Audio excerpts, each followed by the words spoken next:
जो निर्णय भारतीय जनता पक्षाने GR मार्फत काढला तो मगाशी मी म्हटल्याप्रमाणे गंडवणारा आहे, फसवणारा आहे।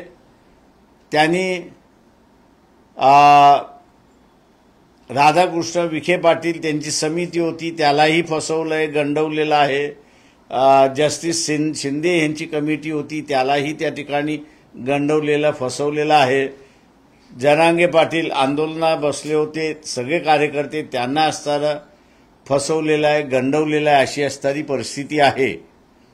जेव्हा सुप्रीम कोर्टाने असं म्हटलेलं आहे की सर्वच मराठ्यांना कुणबी म्हणून आपल्याला संबोधता येत नाही, त्यावेळेस हा GR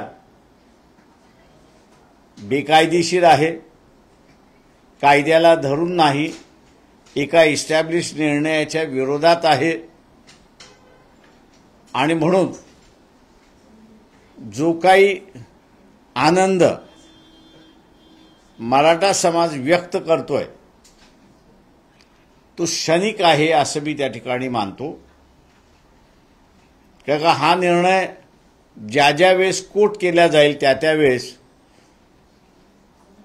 ज्युडिशरी ही या निर्णयाच्या बाजूने उभी राहील आणि जिथे 2006 साली निर्णय आलेला आहे, तर ह्या 2006 सालच्या निर्णयाला सुप्रीम कोर्टामध्ये मी जसं म्हटलं चॅलेंज केलं होतं, ते आता चॅलेंज करण्याची जागा सुद्धा राहिलेली नाही। फार तर रिव्ह्यू पिटिशन किंवा क्युरेटिव्ह पिटिशन हे दोन त्या ठिकाणी फक्त टाकता येतात अशी परिस्थिती आहे। तेव्हा भारतीय जनता पक्षाला माझा असणारा सवाल आहे की तुम्ही जाणीवपूर्वक या सगळ्या लोकांना गंडवलत का, फसवलत का, याचा खुलासा तुम्ही पहिल्यांदा त्या ठिकाणी केला पाहिजे। आणि दुसरा ओबीसींचा असणारा इश्यू आहे, हे जजमेंट जरी अस्तित्वात असलं तरी ओबीसींना स्वतःच्या अधिकारासाठी लढावं लागेल, मोर्चे काढावे लागतील, आंदोलनं करावे लागतील, बैठका घ्याव्या लागतील। आणि ओबीसीचे जे मंत्री आहेत त्यांनी कॅबिनेटमध्ये कशा रीतीने प्रेशर घालायचं, प्रेशर ठेवायचं, याचाही ओबीसी मंत्र्यांना विचार करणं गरजेचं आहे असं मी त्या ठिकाणी मानतो। आपण आता विचार करावा की राजीनामा द्यावा भुजबळांनी असं वाटतं तुम्हाला? नाराजी व्यक्त करून कॅबिनेट सोडून गेलेले आहेत। आता तो त्यांनी ठरवायचा आहे की राजीनामा द्यायचा की न द्यायचा, हा त्यांनी ठरवला पाहिजे। आता तुम्ही जे क्लॉजेस सांगितले की त्या अंतर्गत म्हणजे आरक्षण देता येणार नाही, परंतु मनोज जरांगे पाटील हेच म्हणत आहेत की आम्ही स्टेजवरती शब्द घेतलाय राधाकृष्ण विखे पाटलांचा की GR मध्ये आम्ही चेंजेस पण आणू शकतो। मग आपल्याला या संदर्भात प्रश्न असा आहे, GR मोठा की जजमेंट मोठं? जजमेंट मोठं। त्याच्यामुळे जजमेंटनी एकदा असं म्हटलं की सर्वच मराठ्यांना कुणबी म्हणून संबोधता येत नाही असं ज्यावेळेस म्हटलेलं आहे, त्याला तुम्ही ओव्हरकम कसं करणार हे जजमेंट आम्हाला माहीत होतं। आणि म्हणून वंचित बहुजन आघाडीने जी भूमिका घेतली होती की ओबीसीचं आरक्षण ओबीसीना राहू द्या, मराठा समाजाला आरक्षण द्यायचं असेल तर त्याला वेगळं आरक्षण तुम्हाला द्यावं लागेल। आणि ते जर वेगळं आरक्षण दिलं असतं तर त्याचं पॅरामीटर सरकार कोर्टाने पाहून त्यांचं कन्फर्म केलं असतं असं मला वाटते। पण ज्या पद्धतीनं मनोज जरांगे पाटलांनी 2 मुद्दे काढले ते म्हणजे हैदराबाद गॅझेट आणि आता सातारा गॅझेट, या गॅझेटचा बाबतीत किती परिणाम होऊ शकतो किंवा तो तरी मराठा समाजाला दिलासादायक आहे? अजिबात नाही। याचं कारण की हे दोन्हीही गॅझेट जे आहे ते 20 सालचे गॅझेट्स आहेत, परंतु 1930 साली सेकंड राऊंड टेबल कॉन्फरन्स झाल्यानंतर गव्हर्नमेंट ऑफ इंडिया ऍक्ट हा पब्लिश झाला आणि government of India act public झाल्यानंतर त्याच्यामध्ये SC आणि ST यांच्या असणाऱ्या 2 वेगवेगळ्या शेड्यूल्स राज्यभर हे पब्लिश करण्यात आले की कोण SC आहे आणि कोण ट्रायबल आहे, तशा रीतीने इतर मागासवर्गीय कोण याचा GR त्यावेळेस निघाला नाही. त्याच्यामुळे 1930च्या अगोदरची जी आहेत त्याला तसा फारसा कायद्याचा आधार नाही असं मी त्या ठिकाणी मानतो. पण मुळात जरांगे पाटील यांच्या ज्या मूळ मागण्या आहेत की सगळ्या मराठ्यांना कुणबी करा आणि बाकीच्या ज्या आहेत सरसकट मराठ्यांना कुणबीमध्ये येणं, मुळात याच संविधानाला धरून आहेत का? या मागण्या पूर्ण करण्यासाठी आहे का की केवळ राजकीय दबाव तयार करण्यासाठी हे आंदोलन तयार? मी असं आता आपल्यासमोर माजी न्यायाधीश हायकोर्टाचे मार्ला पार्ले आणि बगाजी यांचं जजमेंट मी असताना आपल्यासमोर वाचून दाखवलं. पॅराग्राफ 13 मध्ये त्यांनी असं म्हटलेलं आहे की 13 मध्ये असं म्हटलेलं आहे की सगळ्या मराठ्यांना कुणबी म्हणून संबोधिता येणार नाही आणि तसं करणं चुकीचं आहे असं त्यांनी नमूद केलेलं आहे. त्याच्यामुळे एकदा कोर्टाने निर्णय दिला तर तो फायनल आहे त्या ठिकाणी. त्याच्यामुळे आता कितीही पब्लिकली आपण म्हणायला लागलो की सर्वच मराठा कुणबी आहेत, कायद्याने त्याला काहीच अधिकार नाही अशी असणारी परिस्थिती आहे.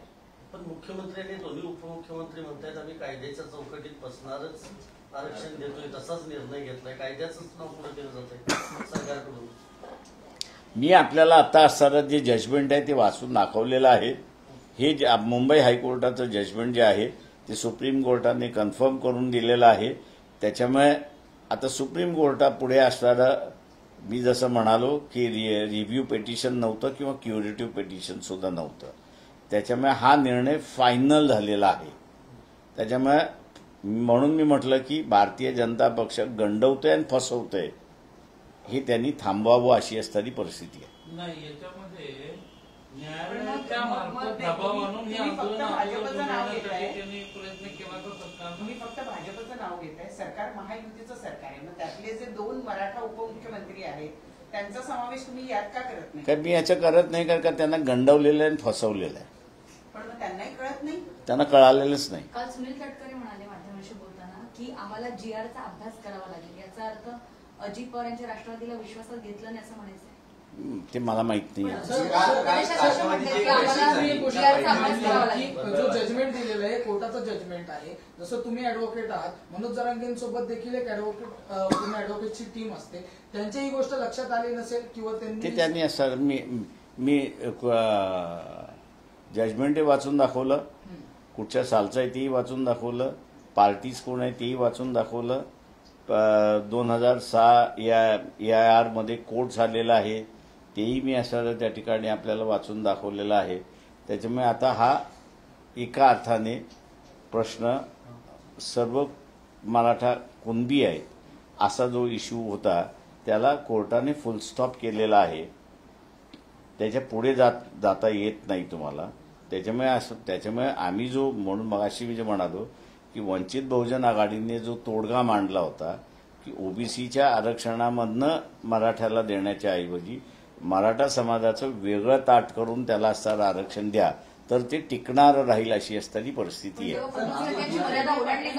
सुद्धा होतात. म्हणजे ज्यावेळेला लोकसभा निवडणुकीचं सगळं वारं वाहत होतं त्यावेळेला तुमचा संवाद सुद्धा झाला होता. त्यावेळेची तुमची ही भूमिका माझी ती यावेळची भूमिका आणि ती आजही भूमिका आमची. तुम्ही त्यांना व्यवस्थित समजावून सांगितली होती. तरी सुद्धा त्यांची मागणी आहे की मराठ्यांना ओबीसी मधूनच आणि कुणबी म्हणूनच आरक्षण दिलं गेलं पाहिजे.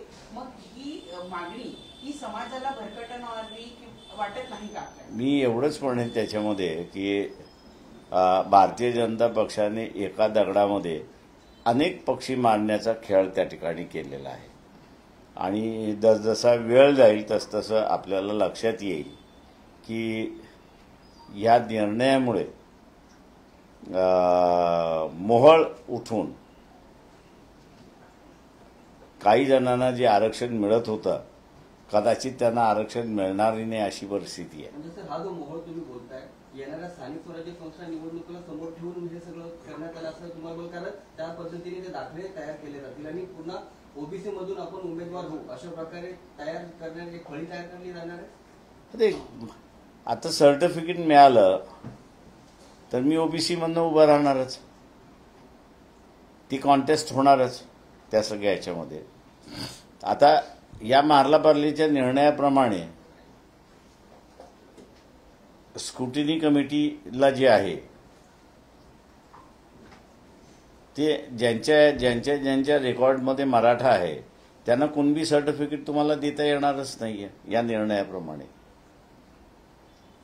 त्याच्यामुळे नुसतं सर्टिफिकेट कॅन्सल होईल एवढं नाही, तर ज्यांनी व्हॅलिडिटी दिलेली आहे त्यांनी कोर्टाच्या निर्णयाला डावलून व्हॅलिडिटी दिलेली आहे म्हणून त्याच्या विरोधात सुद्धा कारवाई होऊ शकते. सर, जे शिंदे समिती होती ज्यांनी सगळ्या नोंदी शोधून काढल्यात आणि हा जो GR निघाला त्याच्यामध्ये पण कुणबी मराठा आणि मराठा कुणबी या असे याच्यामध्ये जर वंशावळ सापडली तर त्यांना ते दाखले ओबीसीचे दाखले देण्यात यावे असं स्पष्ट लिहिले. जर ते दाखले देण्यात आले तर ते कोर्टाच्या तांत्रिक बाजूने ते व्यवस्थित असतील किंवा ते टिकतील का? आता मी तुम्हाला असं जे वाचून दाखवलेलं आहे ते जजमेंट असं म्हणतं की सर्व मराठ्यांना कुणबी म्हणून संबोधता येत नाही. कुणबी हा कुणबीच, पण सर्वच मराठे कुणबी आहेत असं नाही. तेव्हा ज्याच्या सर्टिफिकेटवरती मराठा आहे त्याला माझा व्यवसाय हा कुणब्यांचा व्यवसाय होता हे त्याला सिद्ध करावं लागतं. तर आता शिंदे